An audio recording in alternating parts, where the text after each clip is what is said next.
খুবই সিম্পল কানেকশনের মাধ্যমে তৈরি করলাম মিনি জেনারেটর, যার মাধ্যমে 12 ভোল্ট ব্যাটারি সংযোগ দিয়ে 220 ভোল্ট এসি বাতি জ্বালানো যায়। আমার সামনে যেই ডিভাইসটি দেখতে পাচ্ছেন এটা হচ্ছে একটা সিনক্রোনাস মোটর, যেটা 220 ভোল্ট থেকে 240 ভোল্টের ভিতরে চলে।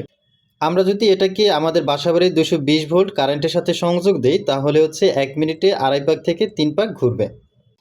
সিনক্রোনাস মোটরটাকে 2 প্লাগের সাথে সংযোগ দিয়ে আমরা 220 ভোল্ট কারেন্টের সাথে সংযোগ দিব। এজন্য আমি এখানে একটা কানেক্টর ব্যবহার করেছি। কানেক্টরের ভিতরে সিনক্রোনাস মোটরে 2টা কেবলকে ঢুকিয়ে কানেক্টরটি কানেক্ট করে দিলাম।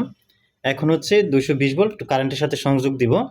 মোটরটি ঘুরে কিনা বোঝার জন্য আমি এখানে একটা অ্যালেঙ্কে দিব, তারপরে হচ্ছে এটাকে কারেন্টের সাথে প্লাগিং করব। সিনক্রোনাস মোটরটাকে বাসাবাড়ি 220 ভোল্ট কারেন্টের সাথে সংযোগ দেওয়ার পরে দেখতে পাচ্ছেন খুবই আস্তে আস্তে ঘুরতেছে। যেহেতু এই মোটরটা 220 ভোল্ট থেকে 240 ভোল্ট এসি কারেন্টের মাধ্যমে চলে, তাহলে এই মোটরটাকে ঘোরালে 220 ভোল্ট বিদ্যুৎ পাওয়ার কথা। এই বিষয়টাকে চেক করার জন্য আমি এখানে নিয়েছি 3 ওয়াটের 220 ভোল্টের একটা এসি এলইডি বাতি। সিনক্রোনাস মোটরের সাথে এলইডি বাতিটাকে সংযোগ দিয়ে নিয়েছি। এখন হচ্ছে আমি একটা অ্যালেঙ্কের মাধ্যমে এখানে থাকা টার্মিনালটাকে ঘোরাবো।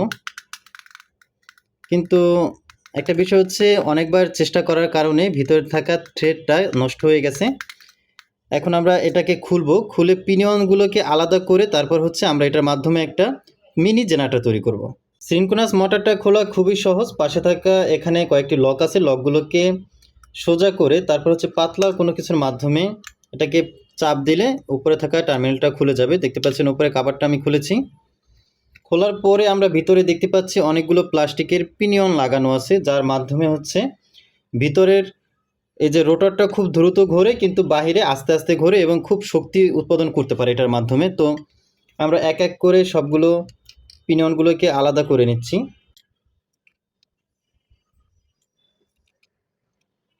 ব্যাস আমাদের আলাদা করা শেষ। এবার হচ্ছে উপরে থাকা এই ঢাকনাটাকে আমরা আলাদা করব।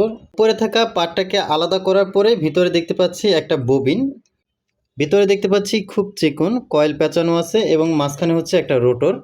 এখন হচ্ছে কোনো মাধ্যমে যদি আমরা এই রোটরটাকে খুব দ্রুত ঘোরাতে পারি তাহলে হচ্ছে এখান থেকে 220 ভোল্ট বিদ্যুৎ উৎপাদন হবে।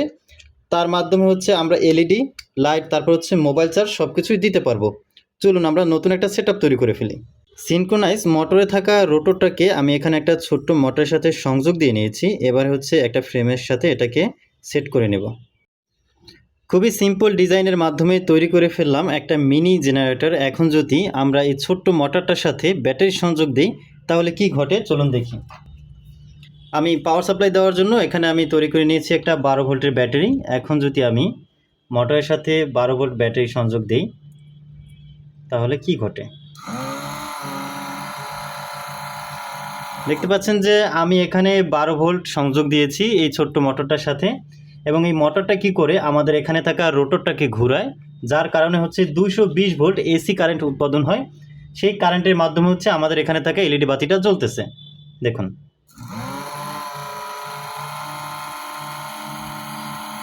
আপনিও চাইলে এরকম একটা সিম্পল ডিজাইনের মাধ্যমে একটা মিনি জেনারেটর তৈরি করে ফেলতে পারেন।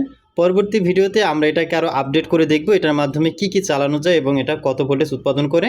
আশা করি আজকের ভিডিওটি আপনাদের কাছে ভালো লেগেছে। আপনি যদি এরকমই ইন্টারেস্টিং ভিডিও দেখতে পছন্দ করেন তাহলে আমাদের সাথে যুক্ত থাকতে পারেন। আর আপনার বন্ধুদের ভিতরে কেউ যদি এরকম ভিডিও পছন্দ করে থাকে এই ভিডিওটি শেয়ার করে দিয়ে দেখার সুযোগ করে দিতে পারেন। দেখা হবে আপনাদের সাথে নতুন কোনো ভিডিও নিয়ে। সবাই ভালো থাকবেন, সুস্থ থাকবেন। আল্লাহ হাফেজ।